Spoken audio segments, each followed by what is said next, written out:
Gusto. Bunta, gusto. So, today, we are talking about prayers.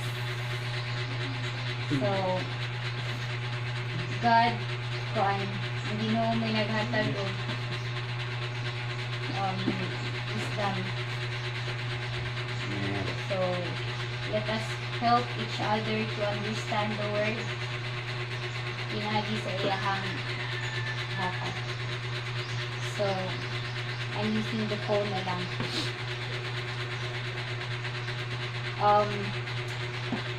Ang ako ang gikuan is, Lord, teach me to pray. Ano ako ang i-share. So, it talks about prayers, how to pray, how unsay na as a prayer, then how powerful the prayer is if maudyo niya ato ang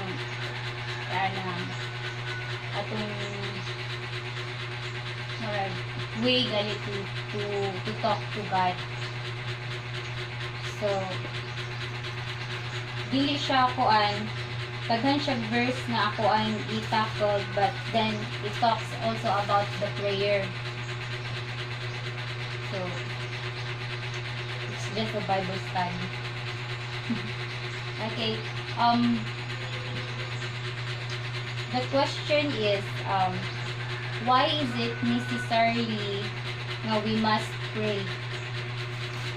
So, mo na question na to after sa ako ang i-share sa inyo ha.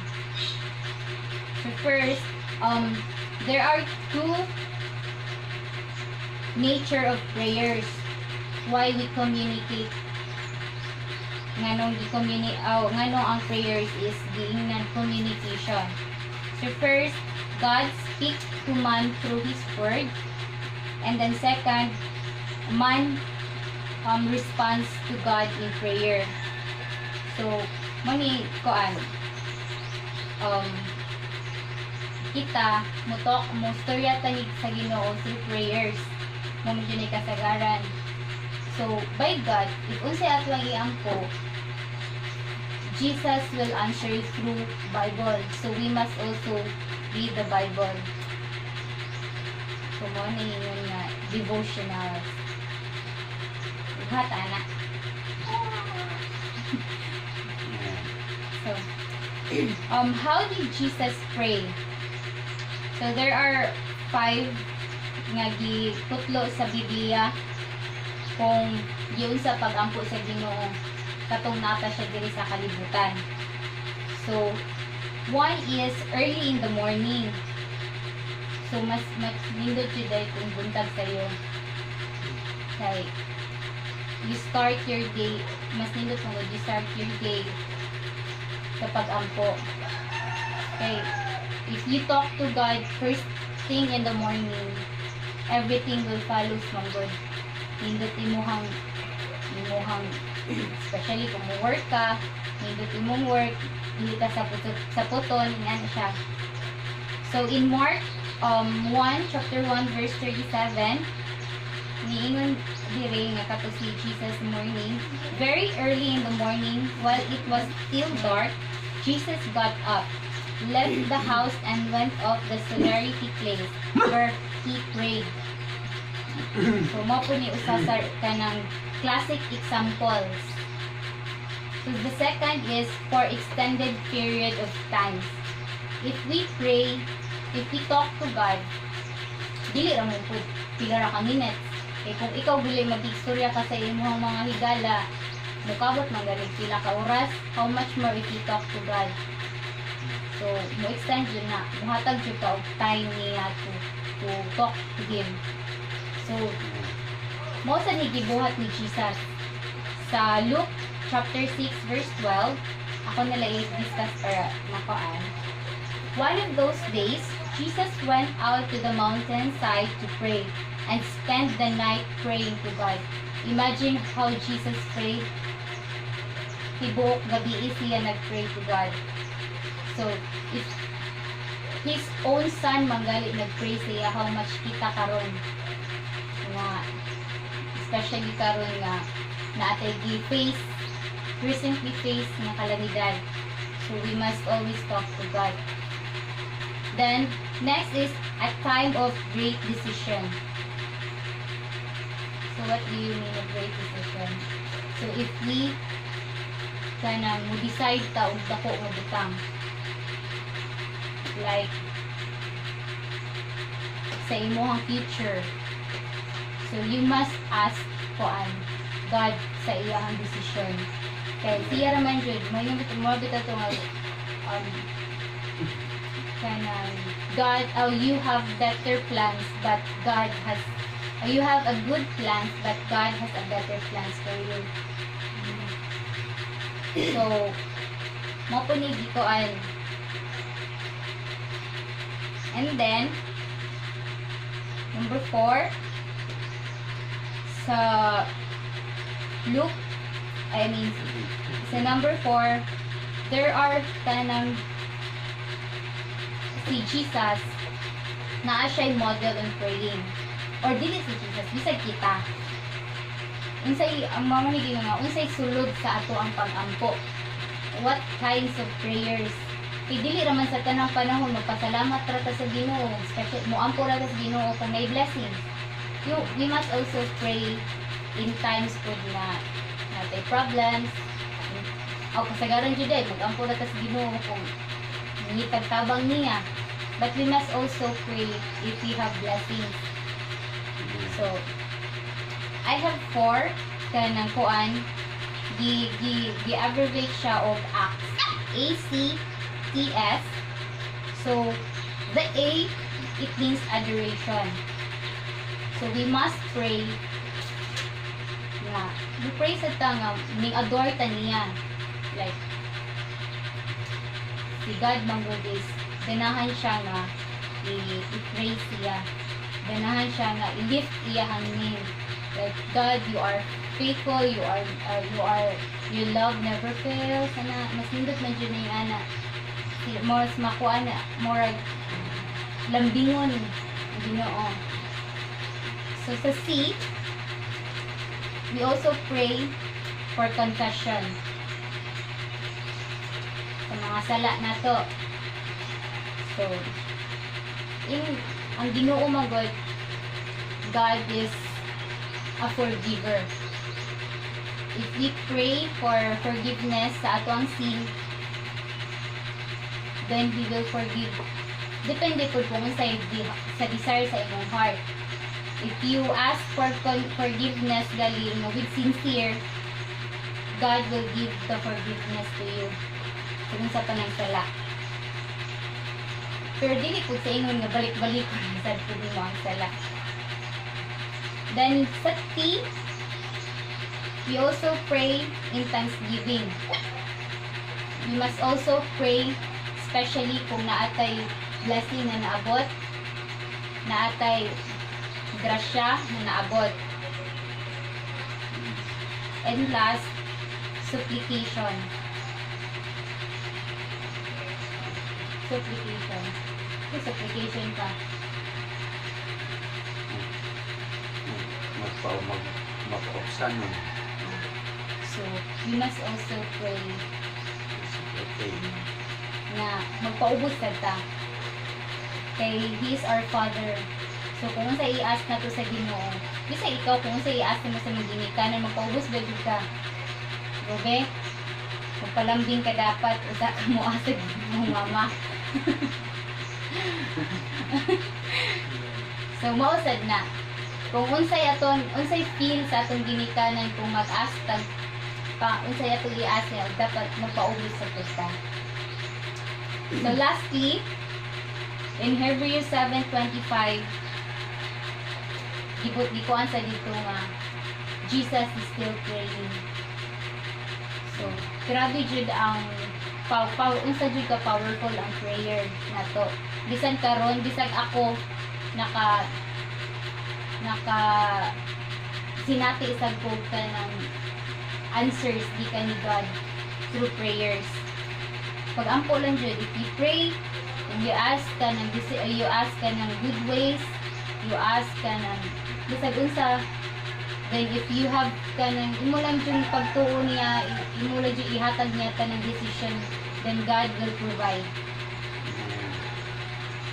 So, there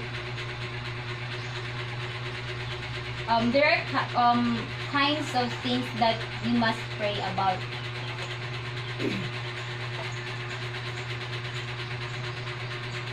So in Hebrews 4, verse 16, the need of prayer. Let us then approach the throne of grace with confidence, so that you may receive mercy and find grace to help us in our time of need. So, ang Bible na, ang pulong sa Ginoo na giingon, we must pray with confidence. Okay, if you pray with doubts, magduha-duha ka, then makaingon ang Ginoo nga, ano ako manitatagaan kung nagduha sila o kuan. Kaya nagduha siya o mahatag ba niya, mahatag ba na ako or dili. So, ato jud siya ta, confident jud niya, nagdi siya pagtuo niya, ihatag jud niya ang iyahang gipangayo. So, kuha na ko diri, we must also pray to combat our anxiety, to obtain our wisdom, to see people we love saved, to see Christians who are sick healed, to discover God's will for our lives, to raise up workers for God, and lastly, to meet many other situations which Christ likens unto mountains. So, dili ra day sa atong kaugalingon ta moampo. We must also pray for others. We must also pray for our nations, for our family, our church family who are sick. We must also help them to pray. Okay. If you have mo intercede manggod ka, especially kung daghan ka, grabe ang kanang mas strong gali ang kanang if daghan ang mutuo nga kana siya ang ato ang pag-ampo, God will provide instant lang yun ba, miracles, kumbaga. Okay, ikaw may muhangyo ni mo, daghan mo. So, ito, amahan, na imuhang mga anak, mo kuan, mo na ay ihangyo. Then, ako'y pagtuo nga, ang sila, sakto, ilahang di pangayo, dili makadaot sa ilahat. Then, our Father will give. We will provide kung isa. So, naay verse ani nga mo kaning each kaning about sa anxiety, about sa wisdom, about sa sick, sa save. There are kuan siya. Naa siya mga verses nga makaingon jud ka nga ang kani sila is naa jud sila sa Bible.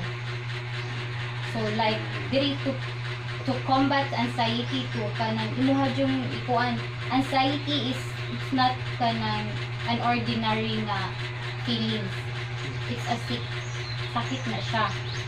So like theory to combat, there's a Philippians chapter 4 verse 6 and 7. Ako lang basahon. There is a 4 Monigingon sa Biblia, do not be anxious about anything, but in every situation, by prayers and petition, with thanksgiving, present your requests to God. And the peace of God, which transcends all understanding, will guard your hearts and minds in Christ Jesus. So, if you have that nakafeel ka of anxiety, si Jesus, ang Biblia, ang pulo na sa Ginoo may ingon na dili ta angay mabalaka. We must kuan ka, ampo lang kita sa Ginoo. The next, to obtain wisdom. Especially sa mga estudyante. Wisdom ang ginakasagaran. Knowledge. So sa James chapter 1 verse 5, ingon sa dire, if any of you lacks wisdom, you should ask God, who gives generously to all without finding fault, and it will be given to you. Ha, mga estudyant, bisag kami, mga trabahante, need to need wisdom. But we must ask God sa wisdom. Kaya mo na siya nga, dili magduha-duha ang Ginoo o hatag sa atoa kung unsay desire sa atong heart. Next is to seek people who we love save. So sa Romans 10 verse 1, brothers and sisters, my heart's desire and prayer to God for the Israelites is that they may be saved. So, it means, ang kanya siya sa Romans, dili si God ang pray ani. It's the other people for anak sa Ginoo na ni-intercedes to save their loved ones, to save their church, to save their iyahang mga hinigugma. So we must we also pray for others. Okay, selfish man sa Juda kung terminal lang sa ato ang self. The next, to see Christians who are sick healed. Especially if may mga masakiko na to. So, diri sa James 5 verse 14, is anyone among you sick? Let them call the elders of the church to pray over them and anoint them with oil in the name of the Lord. So, nice kaayo jud ba kay kung unsay na tunadyo siya sa Bible. So, makaingon jud ka nga ikaw, if ikay masakiton, you must ask for your elders, for your leaders sa church. Because, ang kanang mga leaders mo po, God, nakigstorya mo po ang ginawa na nila. Then, with the help of the Word of God, the leaders also know na kabaw na sila daan, unsay angay buhaton. So, mo na gingon nga, nagkinabangay kita, isip mga anak sa Ginoo. So, next, to discover God's will for our lives. Ang plano sa Ginoo diri nato. Sa Colossians 4 verses 12, who is Epaphras, who is one of you and servant of Christ Jesus, send greetings. He is always wrestling in prayer for you, that you may stand firm in all of will of God, mature and fully assured. So, based na po sa Bible, lain na pong anak sa Ginoo, ang ni-pray sa laing anak sa Ginoo. Ni-intercede.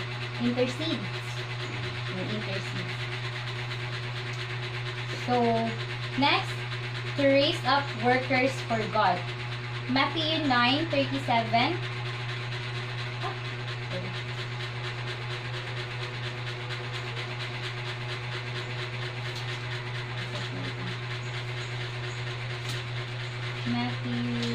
Matthew 9:37. Then he said to his disciples, the harvest is plentiful, but the workers are few. Ask the Lord of the harvest, therefore, to send out workers into his harvest field. Ask, which means pray. So, kung moingon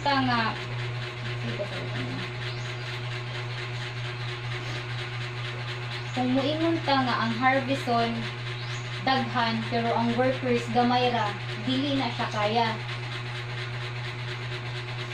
So, may example, Say, mag-sample na ito pa.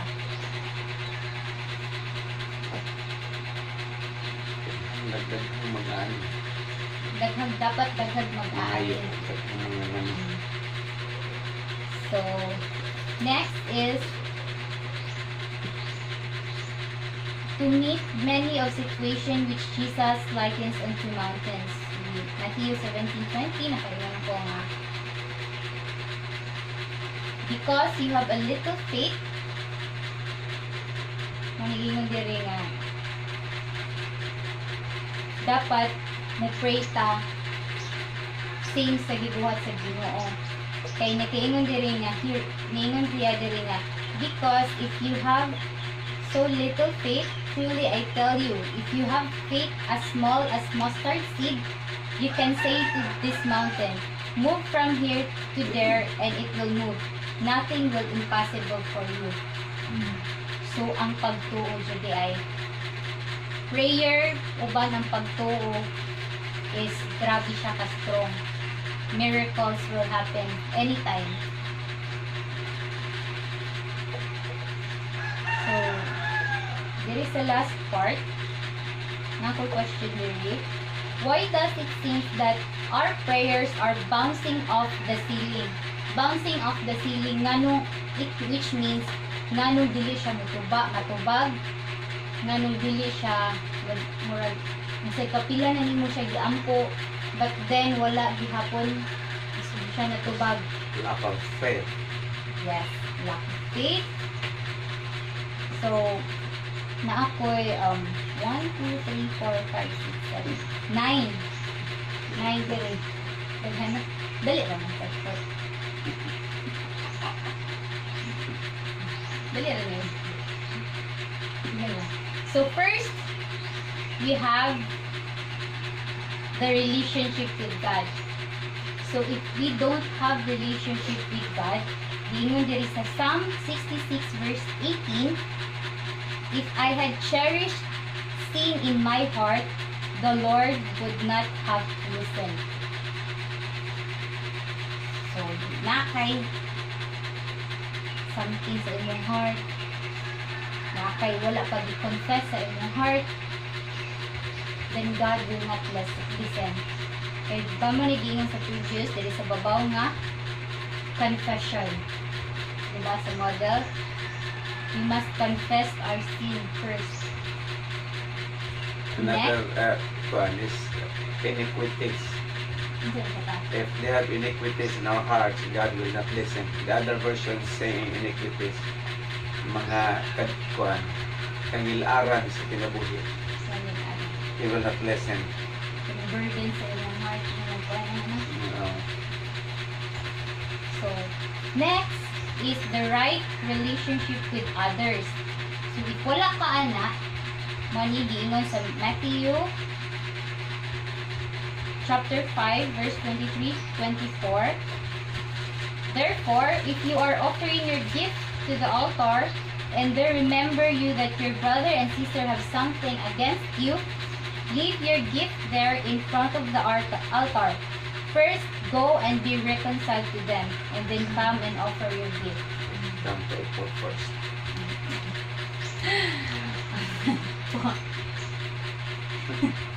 So, manigingon nga, bisag kung saan mo pag-offer dila sa Ginoo, pakita ka nga, kaya grabe kay ka faithful sa Ginoo, but then your heart is na something na kay burden nga kuan sa imong heart, manigingon nga, giingon sa Bible nga, you must reconcile first.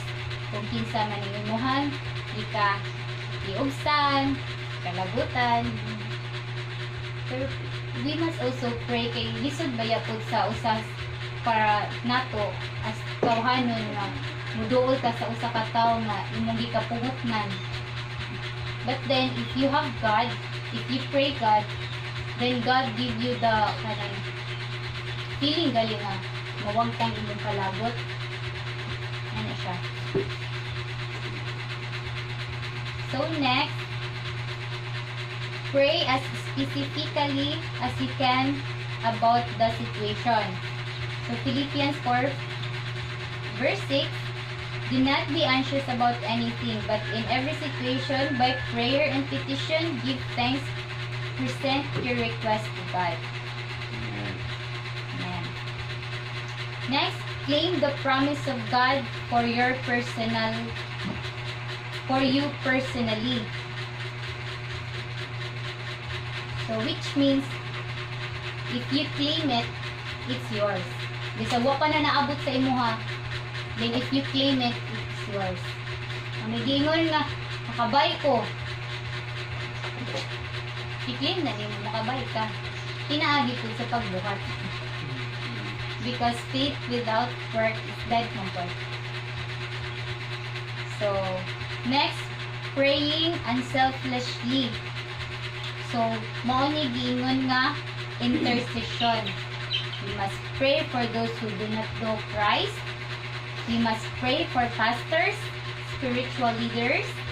We must pray for missionaries. We must pray for government leaders.